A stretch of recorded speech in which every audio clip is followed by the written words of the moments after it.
بسم اللہ الرحمن الرحیم۔ حدیث نبوی۔ حضرت ابو ہریرہ رضی اللہ عنہ بیان کرتے ہیں، رسول اللہ صلی اللہ علیہ وسلم نے فرمایا، روز قیامت سب سے پہلے شہید کا فیصلہ سنایا جائے گا، اسے پیش کیا جائے گا تو اللہ اسے اپنی نعمتیں یاد کرائے گا اور وہ ان کا اعتراف کرے گا۔ پھر اللہ فرمائے گا، تو نے ان کے بدلے میں شکر کے طور پر کیا کیا؟ وہ عرض کرے گا، میں نے تیری خاطر جہاد کیا حتیٰ کہ مجھے شہید کر دیا گیا۔ اللہ فرمائے گا، تو نے جھوٹ کہا کیونکہ تو نے داد شجاعت حاصل کرنے کے لیے جہاد کیا تھا۔ پس وہ کہہ دیا گیا، پھر اس کے متعلق حکم دیا جائے گا تو اسے منہ کے بل گھسیٹ کر جہنم میں ڈال دیا جائے گا۔ دوسرا شخص جس نے علم حاصل کیا اور اسے دوسروں کو سکھایا اور قرآن کریم کی تلاوت کی، اسے بھی پیش کیا جائے گا تو اللہ اسے اپنی نعمتیں یاد کرائے گا، وہ ان کا اعتراف کرے گا۔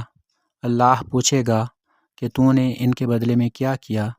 وہ عرض کرے گا، میں نے علم سیکھا اور اسے دوسروں کو سکھایا اور میں تیری رضا کی خاطر قرآن کی تلاوت کرتا رہا۔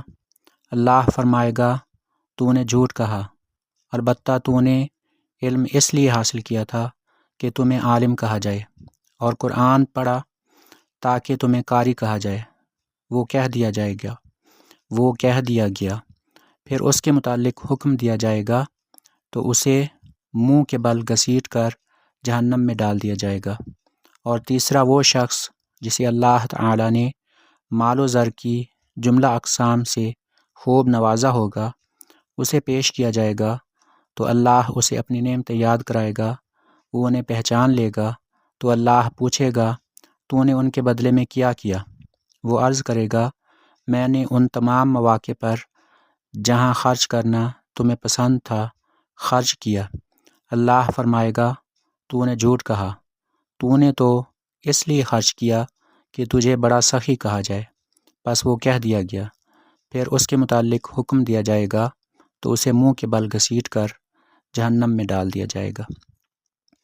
حدیث مذکورہ میں خلوص نیت اور اللہ کی رضا جوئی کی اہمیت بیان کی گئی ہے، یعنی جو بھی عمل، جو بھی نیکی چھوٹی ہو یا بڑی ہو، وہ اللہ کی رضا حاصل کرنے کے لیے کی جائے اور خلوص نیت کے ساتھ کی جائے، دکھاوے کے لیے، ریاکاری کے لیے یا اپنی شہرت کے لیے ہرگز نہ کی جائے۔